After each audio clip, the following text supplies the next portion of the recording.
context of white supremacy, Debbie Irving. Thanks for hanging out with us. I told folks, several folks, I told them highest level of foolishness in my life. Normally if we have a guest on the program, I try to get some constructive information if it's a white person. Now, we should have a white woman on the program tomorrow. She wrote that book, The Weak Money. I think folks saw the video that she did online where it looked like somebody just randomly stopped her. I guess they were talking or whatever, and they decided they were going to make a video. Even though she is white and she is married to a black male, which we definitely will make sure that we bring up. But that book at least has some constructive information. At least has some info that I learned, things that I can use. I still have, concerns. I think that, you know what it is. But there's just nothing. This book is absolutely ridiculous. It's supposed to be intended for white people. I don't even think it would benefit white people. If anything, the only thing that in reading this book, I think this is a manual for how white people can practice racism, white supremacy in a coded fashion, where all you need to do is tell black people that you're ignorant and stupid and you were duped and you just didn't know that you were white and you just didn't know about racism and you just didn't learn this information. Just keep saying it. I was ignorant. I just didn't know. Plausible deniability. I think that term came up over the weekend. It's in that same vein that I just keep saying that you don't know.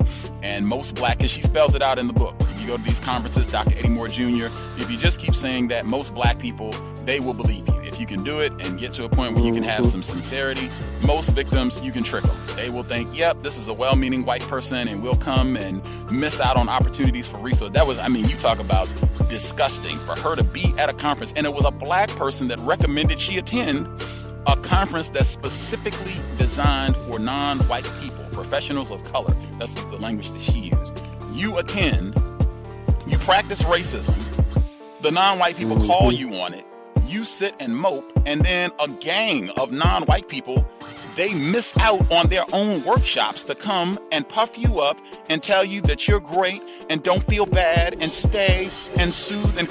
That is despicable.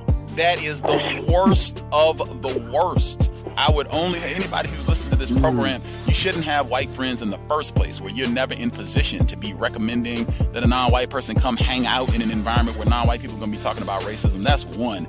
But God, never. When I say do not help white people, do not help white people. We have been conditioned to do that. Farrah Winfrey, she's an admitted racist, but she talked about this, where she would do the same thing. She would go to these types of seminars and the White Privilege Conference, and they have other conferences like that. And she said she would go and she started crying, and a black person told her, do not ever do that. If you're going to cry, exit, compose yourself, and then come back, because if you stay here as a white person, particularly a white woman, and you start crying, all of the focus is going to go to you. And the black people are going to use all of their, because that's how we've been conditioned. It's not even an indictment of them. It's just they know this is how we have been programmed over centuries.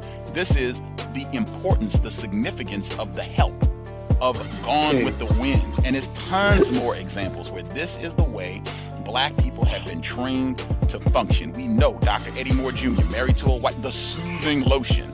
The conference is not beating up on white people. He said that when he was on the program. This is how we have been contaminated to take care of white people. Oh, you're a great white person. You're just here. Just your presence is, spectacular, and you're doing the work, and don't feel bad. Buck up, and I'm going to stay and not even go to my session so I can hold your hand and give you the soothing and comfort. That is ridiculous of the highest form.